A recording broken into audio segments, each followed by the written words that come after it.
welcome back to Critical Review. We're going over the 100th episode of Critical Role. With me today is Justin Firewolf. Hey everyone. Aurora Jane. Hey everybody. I'm your host, Kenneth Cattegat. We are going over episode 100, what I'm calling Honest as the Day and Grogs' Dick is Long. How you guys doing? Alright. Good. How do we feel about this episode? Oh my god, it was so long. I like Grogs' dick. Right? It was almost 6 hours. Yep. Not what I envisioned for the 100th. I like the twist of Delilah being back. Yeah. That was Can't like, wait what to find out the about fuck? that. Like that and the singing being back. Yes. Right? Oh, the first song, I was just like, oh. I mean, even you don't Matt, realize how much you missed that until it starts, and you're Oh, like, I did. oh god. Even Matt I getting knew. back into it showed how much they missed it. Yeah. No, to me it was. I know I missed it. I didn't know how much I missed it until he started. I'm like, oh, I really missed that. I thought I missed it, but no, that's core. Like you need that. The rest were kind of flat, though. I didn't care for most of the other ones. But that first one was great. Yeah.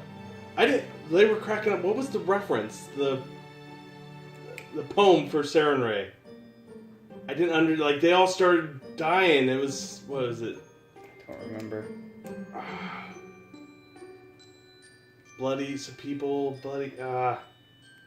It was some reference they all got, and I was just lost. I don't even recall it at this point. Oh, okay.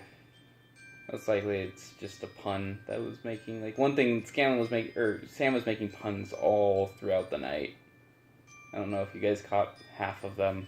Because it was the 100th episode? Yeah. 100th episode. I mean, the Mallard one was the most obvious one, but he made a couple other ones in there. Yeah, I got them. I thought they were hilarious. It didn't feel as... Grand? Grand... I mean, we got the intro during the 50th. We started off the 50th with the sword killing Grog. I mean, yeah. The 50th felt so much more epic compared to the 100th, which... I was like, all we got was a new set. Well, and not only that, it's hard. I also understand it's very difficult to plan improv. Well, not just planning the improv, it's where they were at in the story back at the 50th was right at a very optimum time where something amazing was going to happen because Grog was basically killing himself for the sword's power. And now this one, they're now getting to the orb, the other orb, and there's a huge plot device that just got used. I think that was like, okay, yeah, we're going through now. Well, maybe the length totally bugged me. I was like, that's 2 hours of combat we didn't need. No. It accomplished nothing. Yeah. You know, we could have just gotten right to the meat of it. Had some cool dialogue with Delilah. I feel like I want to call her Darla from fucking Angel. The Angel from Buffy, technically, but yeah. Yeah. I felt like it was sucked into the combat, so Heater actually got a combat battle. Yeah. Which I think that was is more the other. Well, we discussed it while we were watching it. That was the longest. The reason. Okay, theoretically, we know that had it been any other episode, Mercer probably would have wrapped it up right after the twins captured the chest. Yeah. That's where they would have stopped. That was a natural breaking point. Mm-hmm. But because Heater had been there for 2 episodes, it's the 100th episode, there's been no combat, the big reveal of Delilah hasn't happened, that's why they ran so long. And it felt action for action's sake instead of for story device. Yeah. And that's what bothered me about it. I did like them taking that chest, the rogues in action. Yeah. That was great. Yeah. That was very enjoyable. I loved Pike and Grog. Yeah. Battle for my friends! You're so strong! brave! Roll the 1. Double Fucking ones, damn it. rookie, double 20s. Oh my god. That was so great. That could not have captioned their relationship any better. Yeah. Yep. That And is then, amazing. I have to say, I was not all that moved or loving the Grog can eat and drink and fuck anywhere that he wants to and send the bill to the meat man. That means nothing. I did not think that was as great of a gesture as it was supposed to be made out to be. Then you don't know Grog. Because Travis even liked it. Well, yeah. Yeah, but My thing is, he felt like he was being replaced, and now he's been given free reign to go drink and eat and fuck wherever he wants to in the city. That he doesn't live in. He doesn't live in it. He's not there. It felt like I need to come up with something right now. Not only that, but something you give to placate somebody you don't really give a shit about their feelings. Or somebody who you're not going to be really dealing with them, or it was a very superficial relationship. And Grogs' reaction to Lionel showed that it was not a superficial reaction. It felt like a very placated apology for a very deep hurt. Yeah. I just see it as Lionel still has in many ways replaced Grog. If Scanlan follows Vox Machina, then we don't have to. Then that kind of ends that. We don't have to worry about the replacement anymore. But if he doesn't and he stays, then Lionel is the replacement for Grog. Whether Grog stays there for a while or not, Lionel becomes that. It is in full his replacement. He's an employee. He says so all the time. You follow me because I pay you. Yeah. You like me because I pay you. He doesn't have any emotional attachment to Lionel at all. Which is why it seems arbitrary almost that... Yeah, Grog can't spell arbitrary. I don't care. Well, you're just taking said. it from your point of view. Yeah. All that matters is how Grog takes it. No, it is. And he liked it. But I was just going off of what you just said, though. If he pays Lionel, Lionel's the only... This is a payment to Grog. This is, I will pay for you to have fun. That's it. That's all it is. It's a payment. It is It is almost like an employee payment. Because words don't matter to Grog. Yeah. I will take that. I will say, I think it would have been better to go, okay, me and you go. And me and you go and do something. That, I think, would have had more impact. He gave Grog a reason to stay in Ank'Harel, where he is permanently. Yeah, Scanlan's not coming back to Vox Machina. The group is shattered after this last mission. Keyleth and Vax are going back to their Ashari. Tyrian's going home. Grog doesn't have any reason to stay in Whitestone other than that's where what remains of Vox Machina is. They all have lives to continue. This gives Grog a good out to go and stay in Ank'Harel and help Scanlan. Okay. Okay, that's selling me a little bit more. I still think... I'm still not agreeing that this is the last hurrah. For the majority of them, yeah. I still see the Raven Queen still hasn't called in her favor. Okay. That only affects 2 of the party. I thought that's what we decided with the final battle was going to be the Raven Queen, not Vecna. For most of them, probably. Well, Terry's still leaving after this. Yeah, no, Well, yeah. Terry's gone. I'm fine. That's... You can already tell Sam's having a hard time playing, 3 roles at this point? You include Dodie. Yeah. Oh, that was amazing. Terry stayed at the match. 34, 35. Other side, Dodie. No. My favorite part was, Scanlan, don't be rude. Introduce yourself. Oh, yeah, I love Grog that. calling him on his shit. That Yeah. was so great. Travis is like, I'm going to make you play both roles, motherfucker. You're talking to yourself. That I think was one of my favorite parts of the episode that was funny. was Grog going, don't be rude. Yeah, I haven't even dealt with that. I've never had an NPC and another NPC have to talk to each other. No. So I've had to do that once. yeah. It's difficult. Especially when you do accents. Like, that becomes a pain to switch between the accents, because then I did it the very first time. I used the wrong accent for the wrong person. Well, and that's why And it's Mercer like, makes oh. notes of how he does each Yeah. person. That even, I'm sure with the notes, it's hard to... Yeah. Well, I don't think Matt hasn't had very many, like, Where he has talked to NPC, himself either. yeah. Like, Allura maybe having to talk to Kima or to, like, Gilmore. Gilmore, that stuff. But, like, like for us, that's easy. That's like, oh, that doesn't seem so hard because he switches between their dialects so like effortlessly. It seems like. Well, he also has a ton of practice with dialect work. Yes, he does. Still not like easy. it's his job or something. Or something. Maybe. Something. But yeah, I still like the episode. I still enjoyed it. I do agree the fighting was completely useless. It was just a time filler. Arbitrary. I see at this point, this is where... Scanlan's on a vegan diet now. Yes. I thought that was ridiculous. She wants me to last longer. Yeah. What? Yeah, right? That was the... Wait, Crazy? what? Scanlan, we know you. We didn't know you that well. Well, considering when they first met, he also tried to hit on her. Yeah. Oh, almost landed that plane. I don't think he almost landed that plane. Well, She knew they who were he was. alone in his room. I think that was the easiest way for her to attack him. Oh, yeah. Yeah, I enjoyed it other than the fact that it was super long. The fight felt out of place, or out of time, I guess. And then... The hardest person was behind an appeasement. orb.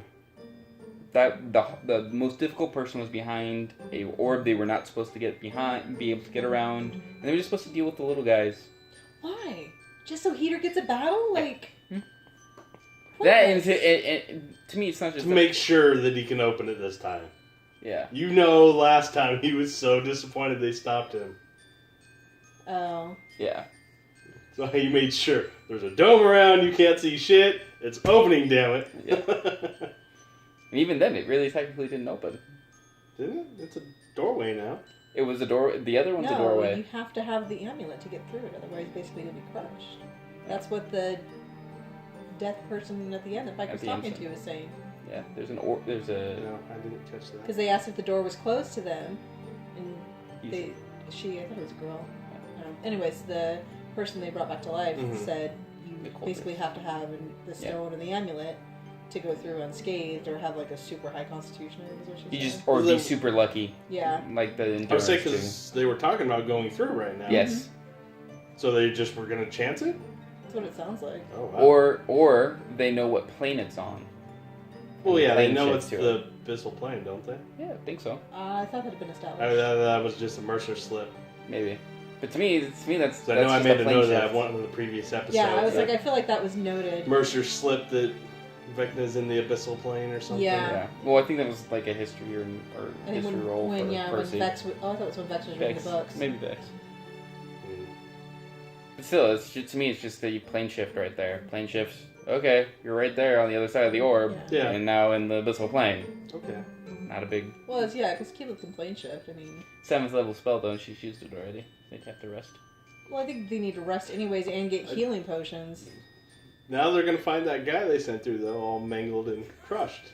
Like I said, because I knew it crushed when you went through it because of when Keyleth stuck her hand in. I forgot. I completely totally forgot her sticking her hand in. So when she was going on about all that, I was like, I don't remember any of this. I remembered it after she started. I'm like, oh yeah, I remember her going down, doing that. I and thought it having to was cure originally herself. because she resisted. Yeah. She was pulling back, so it was kind of like you were being sucked in and you broke your hand pulling out. But she was down there by herself, I guess. Yes.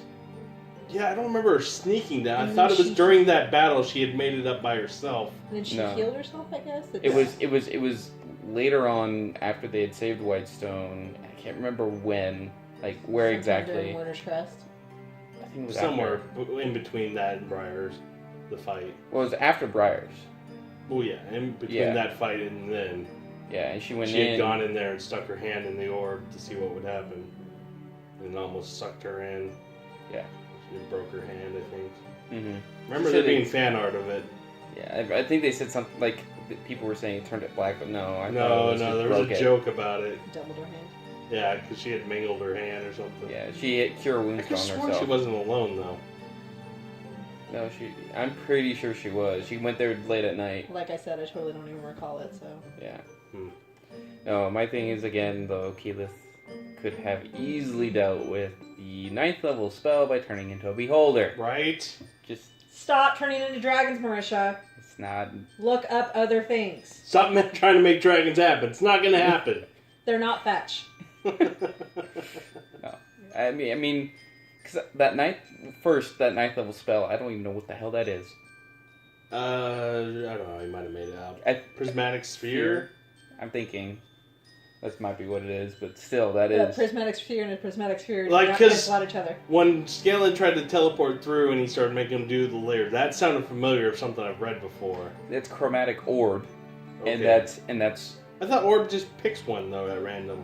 at random, yeah. But there's the 4th edition one. It hit you with all of them. Okay. And then Well, I don't know whichever, anything about 4. and then or 3.5, it hit you with all of them, and then whichever one you were the weakest to, it would then hit you with that one again. Okay. It would double that one, and then and then you would find out, oh yeah, they're weak to this, so let's just keep using that.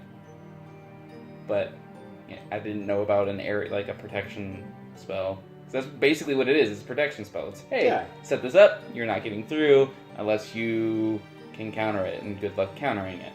Unless you want to waste your level 9 spell at, doing counter spell. Wall of Force you can walk through. I assume you can try to walk through, but you're going to get hit with every exactly. layer. But to me, that would be Or like... have to make a save for every layer. Yeah. That's why Sam was trying to use Dimension Door. Yep. He and Marisha kind of got into it about Yeah. where he would, where, how, right? Yeah, I Dimension Door is crazy. But then again, that's why it's, a 5th or 6th level spell? Like, when he's using it? 3rd. Is it 3rd? I was going to say he's had it. I was saying He's had it a very long. low level. He's had it since the show started. Because like it's not like you bamf all over the world. It's 60 feet, yeah. and you can only take one more person who's the same It's size as 500. you. He said it's 500 feet. Is it 500 feet. Well, you definitely you have to have been there. You have to picture it in your mind. It's a Nightcrawler kind of spell. Yeah, You have it's to line be of, able to well, see not where line of sight, but You have to it's know more where like you're going. Jumper. Oh, you haven't seen that yet. I have. One of the few I have. I feel like it's on the list. I did see Jumper. Did we I've finally seen watch Looper. Okay. Yeah, but it's... Does Jumper have Dakota Fanning in it?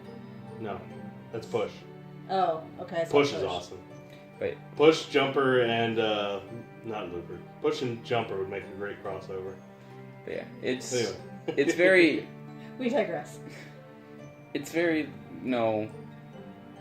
It's an amazing spell, especially when you're trying to get around things. It also puts you in a very bad position because you're by yourself, for the most part. I mean, unless Scanlan wanted to take Pike, but Pike was, at that point... well, one, she probably wouldn't have done it willingly, and two, she was feeble-minded at that point. I can't believe she had feeble-minded. I can.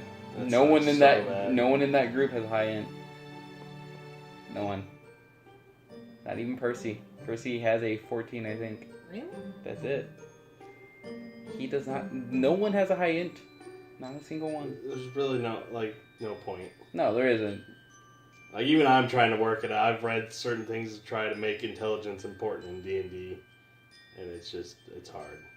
See, I would think Percy would have a high intelligence because of all the stuff he creates. The only people that have high intelligence are wizards because that's their spell. Modifier. Casting. Yeah. That's their casting ability. But in most respects, wisdom's more useful because of perception and survival, charisma. You can talk to people all the time. That's kind of needed. Dexterity, armor, constitution, HP, strength, main weapon hitting stat for the most part. I mean, if you're a wizard or something, that's your dumb stat. You're fine. You don't need to hit something hard. But,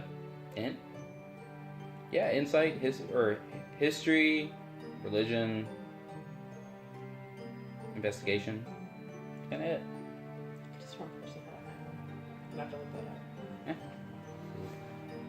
But yeah, no, I think the orb, that sphere, chromatic sphere, was pretty awesome, but that could have been dealt with Beholder Eye, negating all magic, making Delilah completely useless. I will say it was nice having Scanlan back with Counterspell. Yes. I miss his counterspells ruining Matt's plans. Those were always great. That's what I thought he was going But to... overall, most of the combat I didn't care about. Nothing really interesting happened. Lots of shit died. It Very quickly. was so dull. With skeletons. And a couple cultists. And a Minotaur. Or Skeletor. The Skeletor. Skeleton Minotaur. There's one or two of those. Yeah. Yeah.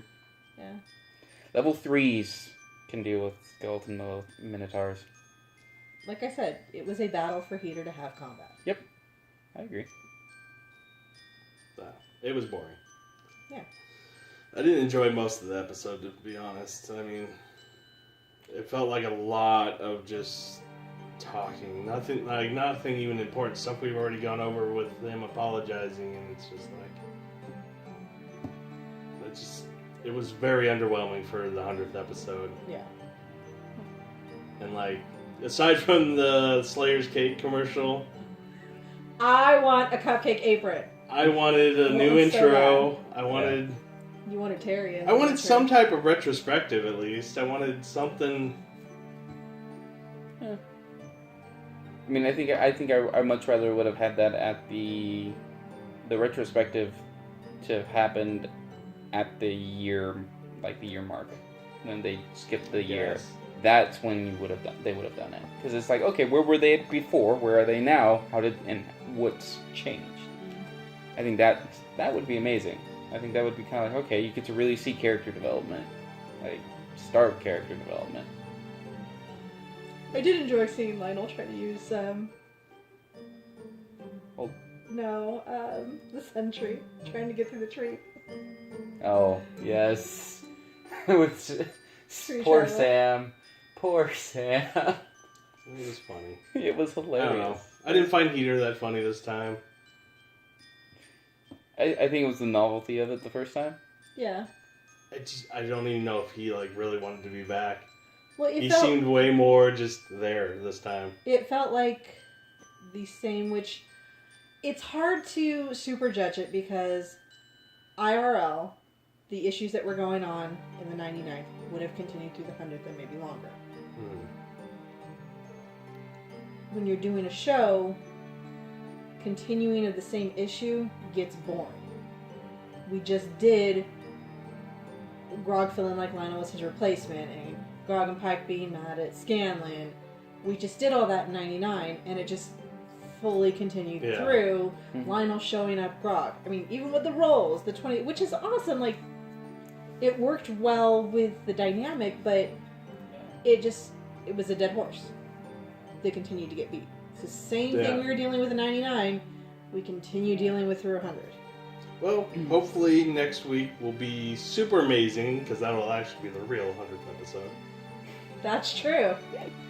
And this will all just be a wash. It'll just be a bad episode or a slow episode. And I think this had a lot of building to it. Like, it was a building episode. It wasn't a get stuff done episode.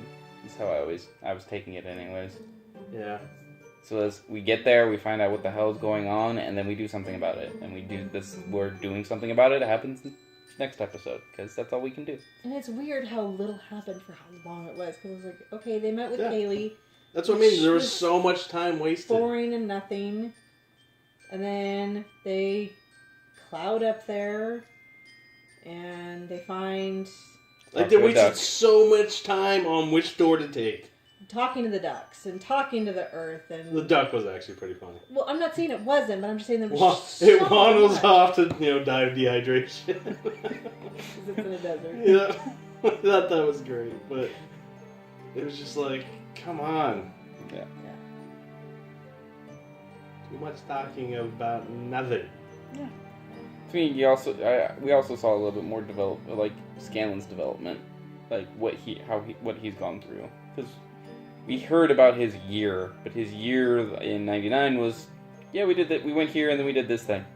That's it. And this time we kind of got a little bit more concrete. I did like the sit down between him and Vax. Yeah. Yeah. Kind of explaining what the hell, like how the hell did you get here? Like, to me that was the big part of that was how did you get into the counterfeiting business? Well, I took the guys who screwed me. I screwed them. Yeah. Revenge. Took their guy. Overall, not a great episode, but wasn't the weakest. No. I mean, I didn't hate it or anything. It wasn't a planning episode. Yes, or a shopping episode. I'm fine with the shopping episodes, because usually there's at least one or two interesting people they interact with. It's the planning ones that you're just kind of like, yeah, 2 minutes into this plan, you guys are just going to go that way. At dawn, we plan. What is it? Plan for Plan. Make the plan for failure. Plan for the plan Throw to the fail. plan out and just wing it. Yeah. The 4 steps to planning or something. Yeah, plan, then plan to fail, throw the plan out, and wing it. They plan, and then wing it. They don't even throw it out. What do we hope to see next week, Something interesting. besides that?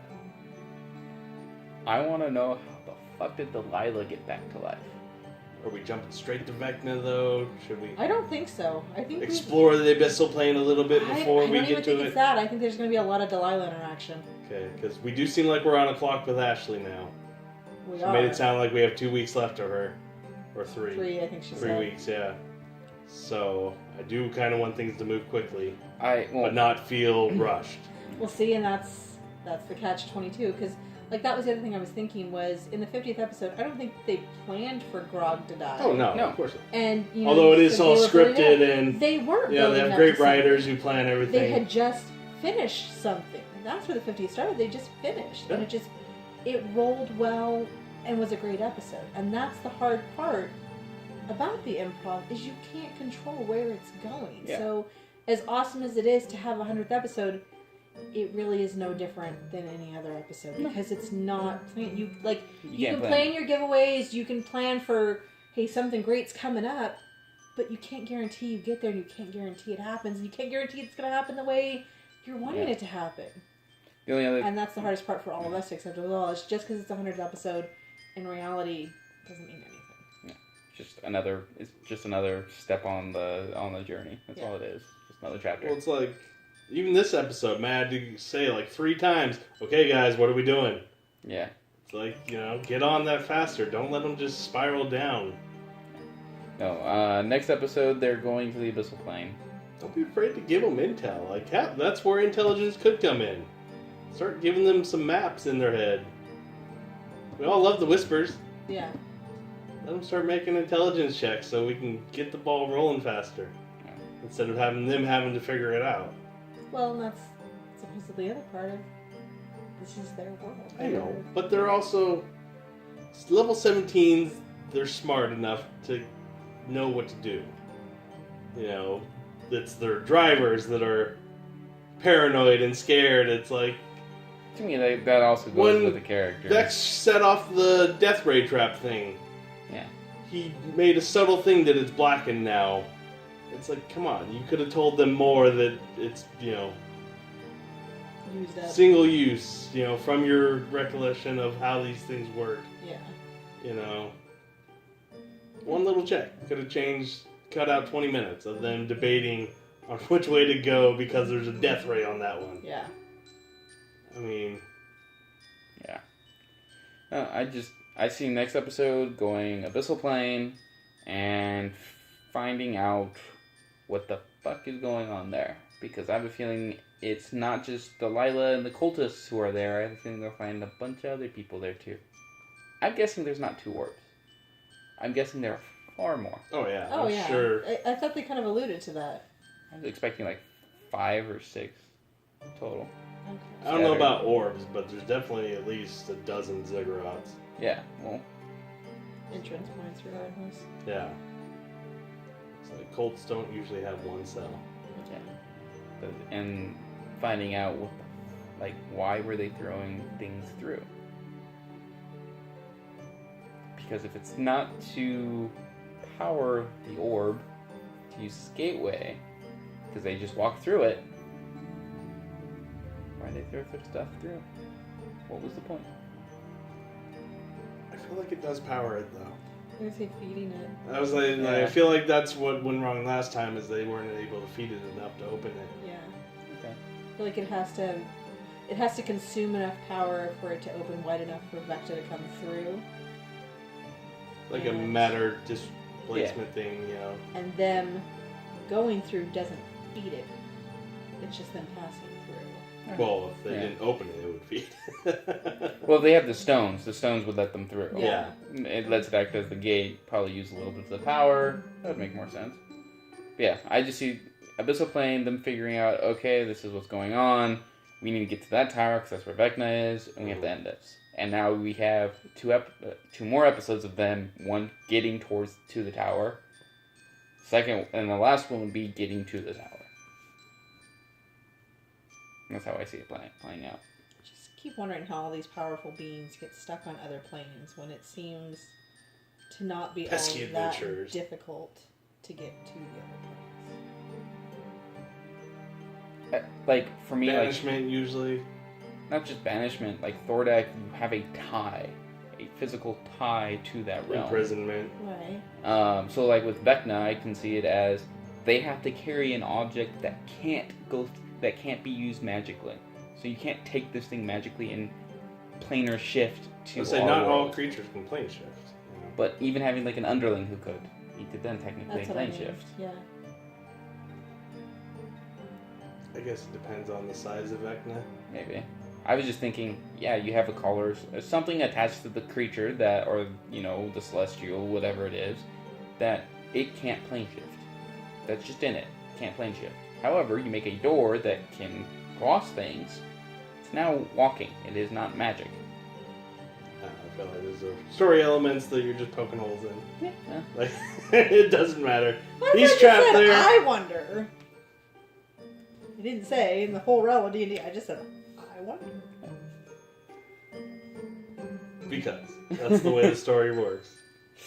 Just accept it and move on. Yep. Because I do that so well. Alright. Alright, I guess I'll do it for episode 100.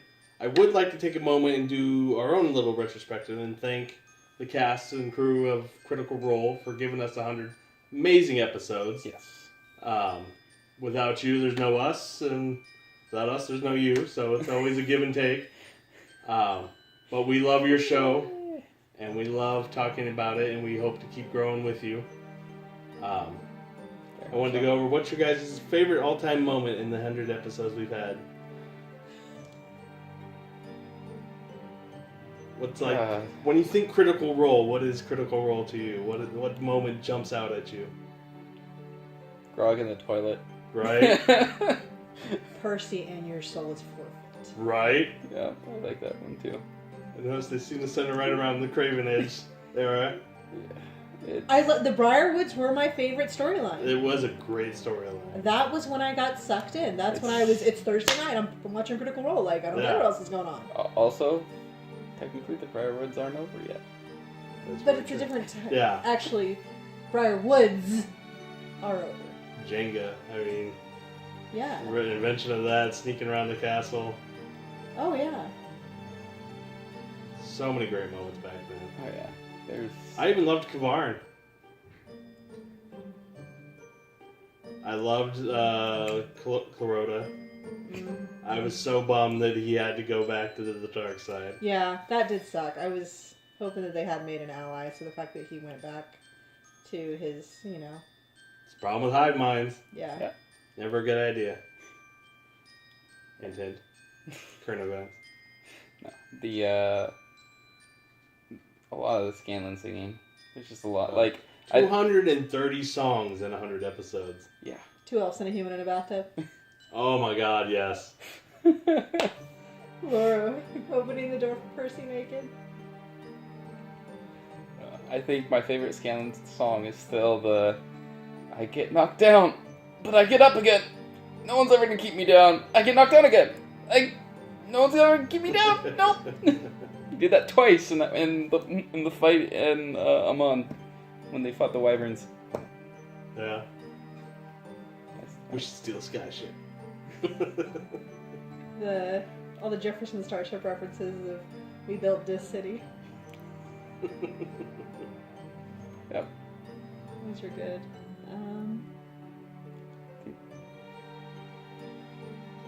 I was a little surprised Orion got a shout out at the beginning. He was a part of it. Part of it. I mean, I was very surprised that they full on killed him off. Well, he made it very clear he wasn't coming back. Well, I get that, but I mean, this also could have been a great point. I mean, or them going into the abyssal plane and him somehow being there. Just as in, Well, last we minute. saw, he did teleport somewhere. It would be funny if his wires got crossed. They showed him dead. Yeah. Well, I mean, Yeah. when he left the show, Matt teleported him out. Guessing there might be like a lookalike or something that they found. They thought that was them. Okay. Or the you same thing. literally just said if he wasn't dead. Yeah. Yeah. Then the last thing we saw was him teleport out. Oh, okay. I just mean, like, that could be a nice way, like, that would have been a good 100. Him coming back. Like, let's say that, well, you know, as your theory goes, this was technically 99 because of Critical Trolls. Yeah. So the next one's 100. That's a good 100th episode. Is they get through on the Abyssal Plane, and Tiberius is there. Delilah had captured him. He didn't disappear from the party back then. Well, that would mean that Delilah has been to the Abyssal Plane and would need to go there now. Just roll with it. Like, she had him captured. I'm just throwing something out there. Why does he have to be captured by her? Or he's there. I'm just Yeah. giving an example. Like, and it's a good way for maybe Orion to make amends with critters in general. Like, he's back for, you know, I mean, you still hold a grudge as much as we do. You never know. You're still holding a grudge. I know Let there's us still know. a lot of Orion fans out there who watch his stuff. But I think that would be cool. A good way for him to kind of make amends with his leaving, and a cool thing for the 100th episode.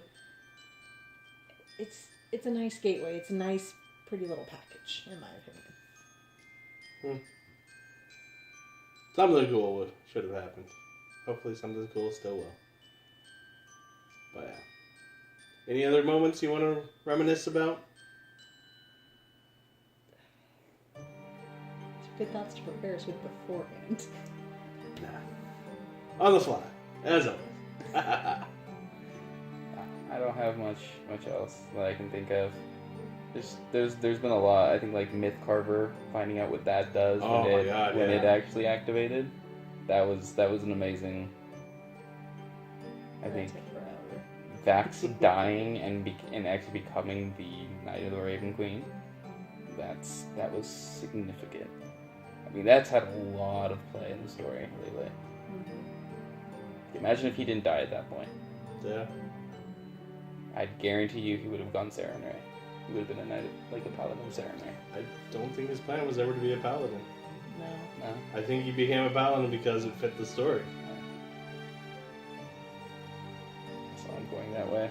So I'm at least going, like, asking more and more about Sarenrae with Pike. I would say maybe cleric, Yeah. but yeah, I think paladin was kind of I was more surprised that Grog went fighter, not monk, with the whole Yeah. Earthbreaker Groon thing. But yeah, it's interesting to see the paths they take. I'm curious what's next. But yeah, that'll do us this week, guys. Hope you enjoyed. Let us know in the comments below what your favorite moments of all time have been, what you thought about this episode. Remember to like and subscribe. And as always, we'll see you next week. My guests this week have been Justin Firewolf, Have a good one, guys. Aurora Jane. Is it Thursday yet? I'm your host, Kenneth Cadigat. Roll on.